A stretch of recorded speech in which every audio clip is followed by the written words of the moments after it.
കളഞ്ഞ്. എന്റെ അമ്മോ, ഞാൻ കൊണ്ടുപോയി. എവിടെ കൊണ്ട് കളഞ്ഞു?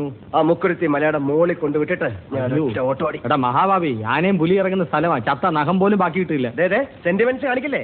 നീ ഒറ്റ ഒരുത്തം കാരണം ഞാൻ ഈ കടുങ്ക ചെയ്ത്. എന്നിട്ട് എനിക്ക് ഇവിടെ ഒന്ന് ഒഴിക്കുക. ഒരു 3 എണ്ണം അടിച്ചിട്ട് ഞാൻ കിടന്നുറങ്ങാം. നീ ഇവിടെ വാങ്ങിച്ചോണ്ട് വെച്ചിരിക്കണം ഒഴിച്ചു തരാൻ. അന്ന് ഞാൻ വാങ്ങിച്ചു വെച്ചൊരു ബോട്ടിൽ എവിടെ? അതോ എടേ, ആ പ്രാന്തിപ്പണ്ണി ഇവിടെ നടന്ന ടെൻഷനില്ല, ഞാൻ അങ്ങ് അടിച്ചു തീർത്തു.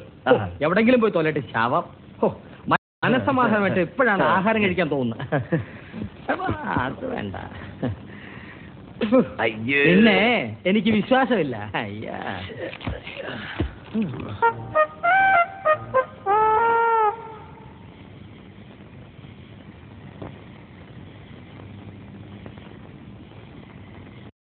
ജ്യോതിയും വന്നില്ല, തീയും വന്നില്ല, ഒരു മണ്ണാങ്കട്ടിയും വന്നില്ല.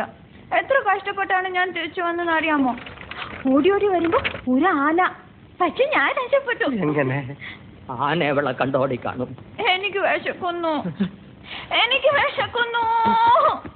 എടി മൂദേവി, ഞാൻ പുറകനല്ലടി, ചിമ്പൻസിയാണ് ചിമ്പൻസി. അതിന് കളി വന്ന് എന്തൊക്കെ ചെയ്യുമെന്നറിയോ? കടിക്കും മാന്തം പിച്ച് ചെന്ന് കീറും. എന്നെ വിടറാ. അയ്യോ, എനിക്ക് വിശക്കുന്നേ. നിനക്ക് പൊറോട്ടയും ചിക്കനും ഞാൻ വാങ്ങിച്ചോണ്ട് അവിടുന്ന് പാതിരാക്കി നിന്റെ അച്ഛനുണ്ടാക്കി വെച്ചിരിക്കുന്ന പൊറോട്ടയും ചിക്കനും. മിക്കവാറും ഞാനിന്ന് വിശന്ന് ചാവും. അങ്ങനെ സംഭവിച്ച എന്റെ ശവന്തി ഇവക്കിട്ട് കൊടുക്കണം. ആർത്തി പട്ടാൽ അതിൽ തീർത്തോളും. ഈ നിമിഷം നീ എവിടെ വിളിച്ചോണ്ട് ഇവിടെ ഇറങ്ങണം. ഈ തണുപ്പത്ത് ഞങ്ങൾ എങ്ങോട്ട് പോകാനാ? നീ ഏത് കോത്താഴ്ത്തപ്പോ? ഞാൻ പറയുന്നു. നീ ഒന്നും പറയണ്ട. നീ എന്നോട് താമസിക്കുന്ന പ്രശ്നമേ ഇല്ല. വിളിച്ചോണ്ട് ഇറങ്ങണേ. ഇറങ്ങാൻ